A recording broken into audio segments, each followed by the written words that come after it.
Bismillahirrahmanirrahim. Assalamualaikum warahmatullahi wabarakatuh.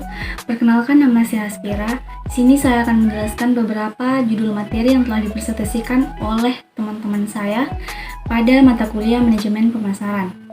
Nah, untuk yang pertama, yaitu saya akan menjelaskan tentang produk dan jasa bank.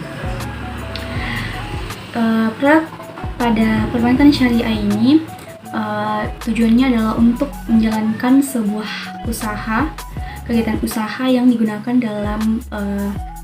dengan prinsip syariah. Nah, di sini ada beberapa prinsip. Yang pertama itu adalah titipan atau simpanan, kemudian bagi hasil, jual beli, dan jasa. Sedangkan dalam prinsip syariah biasa disebut dengan wadiah, musyarakah, dan mudharabah. Nah, wadiah itu adalah transaksi yang biasa dititipkan kepada suatu bank dan dijaga. Sedangkan mudharabah ini adalah transaksi yang digunakan dan dikelola oleh suatu pihak bank. Sedangkan musyarakah itu adalah transaksi yang digunakan antara kedua belah pihak atau dua orang atau lebih untuk meningkatkan aset bersama.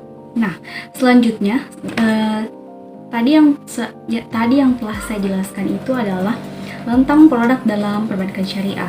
Selanjutnya saya akan menjelaskan jasa layanan perbankan syariah. Jadi jasa layanan perbankan syariah itu adalah sebagai lembaga dengan membandingkan antara perbankan syariah dan perbankan syariah atau bank syariah dengan bank konvensional. Tujuannya yaitu untuk memenuhi modal yang berbeda dengan bank konvensional. Nah, di sini ada dua prinsip, yaitu penyaluran dana dan simpanan dana. Nah, seperti yang kita ketahui bahwa penyaluran dana itu terdiri dari atau tujuannya adalah transaksinya itu menggunakan transaksi jual beli, sewa menyewa, dan bagi hasil. Nah, sedangkan dengan simpanan dana itu adalah modalnya itu ditetapkan menggunakan modal titipan dan ditetapkan menggunakan rekening giro.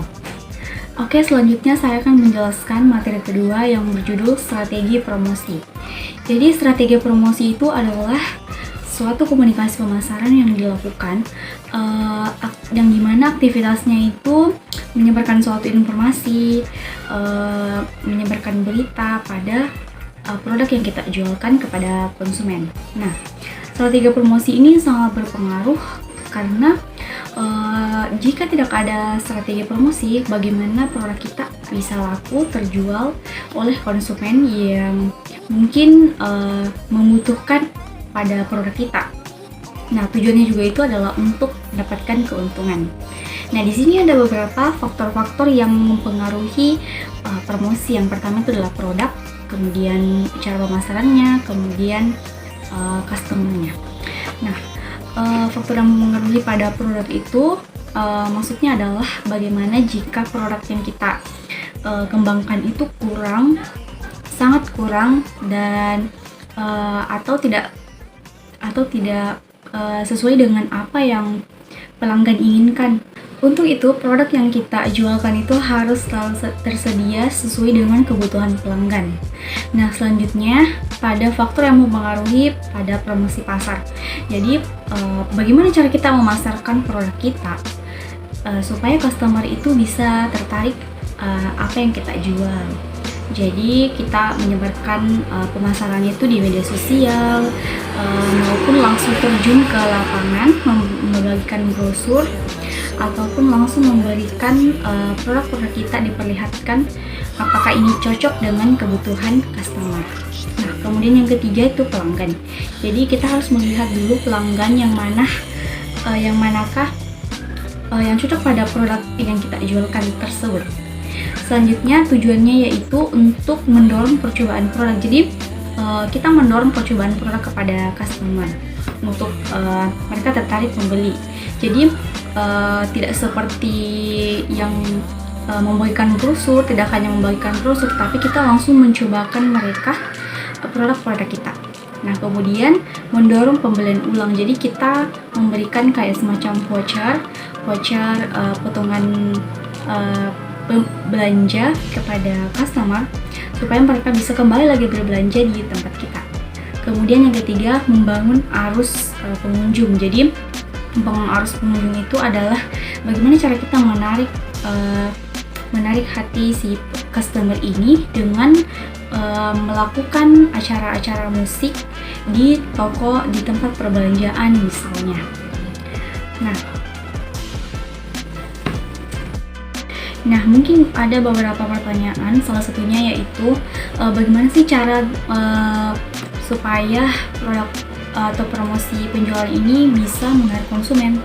Nah, salah satunya caranya itu yang pertama kita harus fokus dulu pada produk apa yang kita jualkan, supaya misalnya ada yang mencari misalnya produk kosmetik, kemudian ada yang mencari produk misalnya baju atau sepatu atau yang lainnya. Jadi kita harus fokus pada produk-produk kita, apa yang konsumen itu butuhkan, seperti itu. Kemudian yang kedua adalah kita harus merencanakan target pasar kita. Kita harus merencanakan target pasar, kita harus merencanakan strategi-strategi apa yang harus dilakukan supaya kita bisa mendapatkan keuntungan pada produk yang kita jualkan kali ini. Oke, selanjutnya saya akan menjelaskan untuk materi ketiga, yaitu periklanan bank. Nah, terlebih dahulu saya akan menjelaskan apa sih pengaruh iklan terhadap minat masyarakat. Jadi iklan itu adalah bagaimana cara kita mendeskripsikan gagasan atau ide promosi pada masyarakat dari produk atau jasa tertentu. Nah, untuk pengaruhnya, iklan pada bank ini itu mungkin sudah cukup jelas karena perspektifnya itu ada pada ekonomi Islam, dan bank juga tidak terlalu mengeluarkan produk-produk mereka secara berlebihan. Jadi masyarakat sudah tahu apa-apa saja yang mereka butuhkan pada bank tersebut. Nah, tujuan dari iklan ini adalah bagaimana cara mereka supaya nasabah itu bisa tertarik untuk menabung pada bank tersebut. Kemudian juga mempengaruhi nasabah. Jadi dia mempengaruhi nasabah supaya nasabah itu tidak berpindah ke bank yang lain. Jadi promosi pada bank kali ini itu sangat berpengaruh atau sangat bermanfaat, seperti itu. Kemudian kalau untuk manfaatnya sendiri, yaitu membuka pintu rezeki kepada si calon nasabah atau calon karyawan pada bank tersebut. Nah, kemudian memperluas juga jaringan pekerja pada yang membutuhkan. Selanjutnya saya akan menjelaskan dari materi kelompok 4 yang berjudul lokasi bank. Nah, di sini ada terdapat pendekatan-pendekatan pada kantor-kantor yang terdapat pada bank tersebut. Yang pertama itu adalah kantor pusat. Jadi kantor pusat itu adalah semua kegiatan-kegiatannya itu dilakukan pada kantor pusat. Jadi kantor pusat itu biasanya terdapat di dalam kota-kota besar. Kemudian kantor cabang. Kalau kantor cabang itu adalah biasa ditempatkan di daerah-daerah kayak seperti kabupaten. Tetapi semua produk-produk yang mereka jualkan hampir semuanya itu bisa ditawarkan kepada nasabah. Kemudian ada juga khas keliling. Jadi dia menggunakan mobil dan juga dia hanya menyediakan misalnya penyetoran uang atau penyetoran tunai kepada nasabah atau menarik uang. Sedangkan di agen atau bank mini itu dia menyediakan bisa menarik uang, menyetor uang, dan bisa membuka rekening.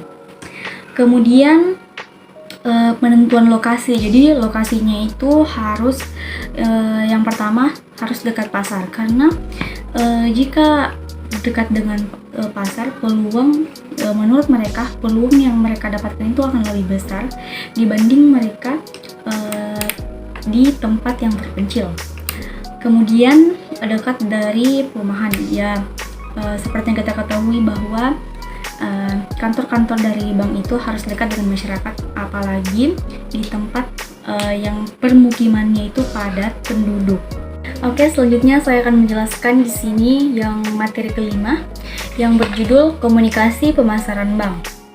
Nah, komunikasi pemasaran bank ini sebagai kata lainnya yaitu corporate communication. Jadi, corporate communication itu adalah aktivitas penyampaian informasi pada pihak bank kepada sebuah perusahaan. Jadi, dia melakukan sebuah komunikasi penting supaya tujuannya itu untuk meningkatkan kemampuan dan juga bertanggung jawab atas apa yang mereka lakukan pada perusahaan tersebut. Nah, di sini kalau untuk proses komunikasinya sendiri, yaitu bagaimana cara kita mengetahui keberadaan produk. Nah, maksudnya adalah bagaimana cara kita supaya menyiapkan beberapa produk-produk yang akan kita pasarkan, apalagi kita mempromosikan dengan awalnya kita melakukan komunikasi terhadap perusahaan itu dan bisa menarik si konsumen itu sendiri. Nah, tujuannya supaya konsumen itu bisa tahu apa yang mereka perlukan pada produk-produk kita, dan juga mereka bisa meyakinkan pada sebuah perusahaan kita itu bahwa produk yang kita jualkan itu sangat bermanfaat untuk mereka. Nah, di sini ada beberapa komponen komunikasi. Yang pertama yaitu membuat deskripsi. Jadi sebelum itu kita membuat deskripsi dulu bagaimana sih produk yang akan kita jualkan ini bisa berlangsung lama kepada konsumen itu sendiri dan ketersediaan produk-produk kita. Kemudian strategi pemasarannya yaitu supaya bagaimana cara kita menciptakan target kerja supaya peluang yang kita dapat bisa meningkat setiap bulannya atau setiap tahunnya. Nah, untuk konsep pada komunikasi ini ada 4, bisa kita lihat pada 4P. Yang pertama itu adalah promosi, kemudian produk, kemudian place, kemudian price. Jadi kita harus melakukan yang pertama adalah melakukan promosi dulu. Kemudian yang kedua, melihat produk-produk kita apakah layak dipromosikan kepada konsumen. Kemudian lokasi yang kita tempatkan itu apakah cocok dengan tempat orang-orang yang membutuhkan produk-produk kita. Kemudian yang terakhir itu adalah bagaimana orang-orang bisa menghargai apa yang kita jual. Selanjutnya, saya akan menjelaskan materi terakhir yang berjudul etika dalam perbankan. Jadi etika itu adalah sikap, watak seseorang, kebiasaan, dan cara berpikir. Nah, seperti judulnya, di sini saya akan menjelaskan beberapa etika pelayanan yang dilakukan di bank. Untuk yang pertama itu adalah cara berbicara. Jadi, cara berbicara kita itu sangat dihargai oleh si nasabah supaya apa yang kita sampaikan bisa mereka mengerti dan juga harus sopan. Kemudian cara berpakaian. Jadi kita harus memberikan pelayanan dengan terlebih dahulu kita mempersiapkan penampilan. Jadi tidak hanya berbicara saja, kita harus memperhatikan penampilan supaya nasabah itu bisa tertarik dengan apa yang kita sampaikan nanti. Kemudian sikap yang harus dilakukan itu adalah kita harus ramah, sopan, supaya nasabah ini bisa mengerti apa yang akan kita jelaskan nanti.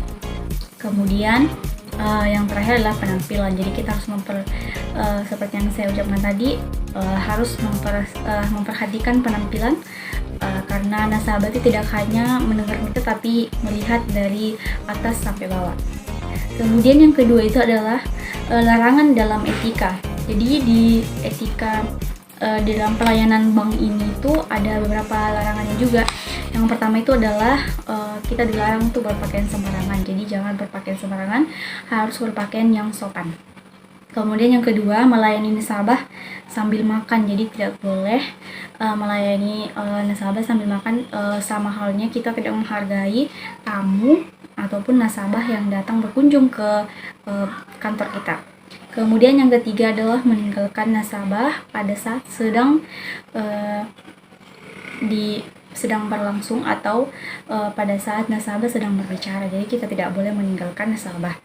Kemudian yang ketiga itu adalah sikap-sikap dalam melayani nasabah. Yang pertama itu adalah kita harus mendengarkan baik-baik apa yang mereka inginkan dan apa yang mereka mau. Jadi berikan dia kesempatan untuk berbicara dulu, kita dengarkan baik-baik. Kemudian yang kedua, jangan marah dan jangan mudah tersinggung. Apapun yang mereka katakan, jangan marah dan jangan tersinggung karena kita hanya melayani mereka apa yang mereka inginkan. Kemudian kita harus sopan, harus ramah, dan juga harus bersikap yang baik terhadap pelayanan kita. Mungkin itu saja penjelasan dari saya. Saya ucapkan banyak terima kasih. Kurang lebihnya mohon dimaafkan. Wabillahi taufiq wal hidayah. Wassalamualaikum warahmatullahi wabarakatuh.